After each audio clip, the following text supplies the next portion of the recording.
You think you know what the Statue of Liberty looks like. You don't. The monument standing in New York Harbor today, it's wearing a disguise. The real Statue of Liberty, the one Frederic Auguste Bartholdi built, was the color of a brand new penny.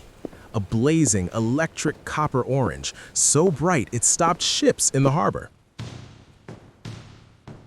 But here's what almost nobody talks about. The secret engineering crisis that nearly killed the project entirely before a single rivet was driven in New York. Stay with me. In this video, we're going back to the original construction, in color. We'll stand inside Bartholdi's workshop in Paris as workers beat copper sheets by hand. We'll climb the skeleton Gustave Eiffel designed, the one that made this statue the most advanced structure on Earth in 1884. And we'll witness the jaw-dropping moment it was reassembled on Bedloe's Island in New York, piece by piece, like a 350-piece puzzle weighing 204 tons. But there is one story from this construction that the history books almost never tell you, and I'll reveal it before this video ends. The story begins not in New York, but in a Paris dining room in 1865, where a French political activist named Edouard de la Bellay proposed a wild idea. France and America should build a monument together, a symbol of freedom gifted by the French people to the Americans. A young sculptor named Frederic Auguste Bartholdi heard this and immediately saw it, not just as an idea, as a colossus. He had already sketched lighthouse-sized statues for the entrance to the Suez Canal. He was obsessed with giant things. But here's the problem. Nothing like this had ever been built. Classical statues were solid bronze or marble. You can't do that at this scale. The base would have to be the size of a small mountain just to support the weight. Bartholdi needed something different, something radical. For nearly a decade, the project sat stalled. Bartholdi had the vision. He did not have the engineering solution. That engineering solution, when it finally came, would change construction forever. And it would come from a man you already know, though you might be surprised to find him here. His name was Gustave Eiffel. Yes, that Eiffel. This is what she looked like. This, right here. Every single centimeter of the Statue of Liberty's skin was made from copper, about 2.4 millimeters thick. That is roughly the thickness of 2 American pennies stacked on top of each other. Workers at Bartholdi's workshop on the Rue des Chazelles in Paris spent years hammering these sheets, by hand, over full-sized wooden molds in a process called repousser, pushing the metal from the inside out. First, Bartholdi made a small clay model, about 4 feet tall. Then his team scaled it up 3 times, each time checking proportions, adjusting the face, the crown, the torch. By the time they were done, the full-size wooden framework for just the right hand alone was 16 feet tall. Teams of craftsmen, called batteurs, would lay a flat copper sheet over these wooden forms and begin striking it. Thousands upon thousands of hammer blows, each one nudging the metal a millimeter closer to the shape of a cheekbone, a sleeve, the folds of a robe. It took them 11 years of hammering, fitting, testing, and this was just the copper skin. They hadn't even solved the structural problem yet.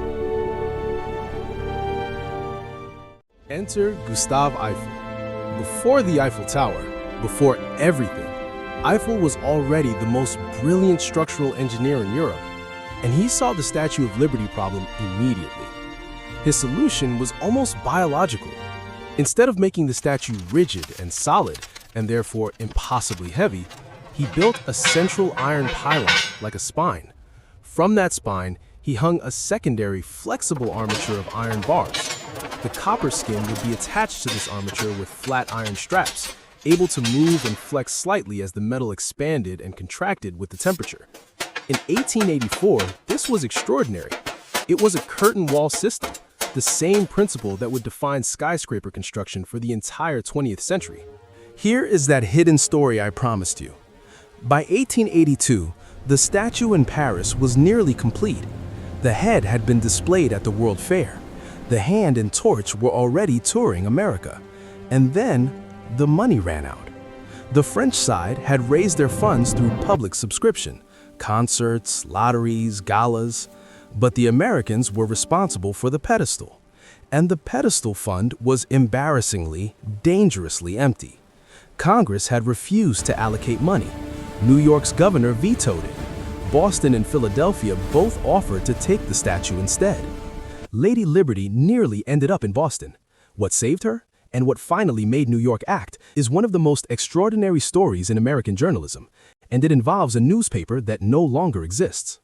In 1885, newspaper publisher Joseph Pulitzer, yes, the man whose name is now on the most prestigious prize in journalism, launched a fundraising campaign in the New York World. He promised to print the name of every single donor, no matter how small the contribution. The response was seismic. In 5 months, 125,000 people donated. Most gifts were under $1.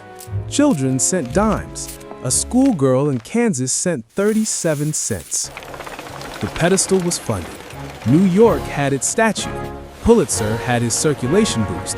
And the lesson that ordinary people, given a cause and a platform, will move mountains, became a cornerstone of American public life. In May 1885, the Isère, a French naval vessel, arrived in New York carrying 350 individually numbered copper pieces packed in 214 enormous wooden crates. Imagine receiving a flat pack from France, except each piece weighs several tons and must fit perfectly with the others. Workers on Bedloe's Island spent 16 months in reassembly. Each copper section had been pre-fitted in Paris, numbered and dismantled, like the world's largest jigsaw puzzle. The internal iron armature was constructed first, then the copper skin was attached piece by piece, hammered into final shape on site. And the whole time, as workers climbed through the hollow copper interior, as rivets were driven and straps tightened, she was blazing copper orange, the most improbable thing in New York Harbor. A gift, a colossus, an idea made solid. She turned green slowly, and nobody planned it. The green color you see today is called patina, or more precisely, verdigris. It's a chemical reaction between the copper, oxygen, water, and the salt air of the harbor. It began forming within a decade of her unveiling in 1886. By around 1900, she was already greenish. By 1920, the transformation was complete. Many New Yorkers were alarmed. There were serious proposals to paint her back to the original copper color. The U.S. Army Corps of Engineers, who managed the statue, actually discussed it. What stopped them was the realization that the patina wasn't damage, it was armor. The green layer was protecting the copper beneath from corrosion. October 28, 1886. President Grover Cleveland stands on a platform on Bedloe's Island. The harbor is packed with ships. Hundreds of thousands of people line the shoreline. A cloth veil is draped over the statue's face, and when it drops, the crowd erupts. What they're looking at is not just a statue. It's 11 years of work. It's the hands of hundreds of French craftsmen who never saw New York. It's 125,000 Americans who gave what they could so that a symbol of liberty could stand in their harbor. It's Bartholdi's obsession made flesh in copper. It's Eiffel's invisible genius holding it upright in the wind. And it's copper, blazing, brilliant, brand new copper, the color of a freshly minted promise.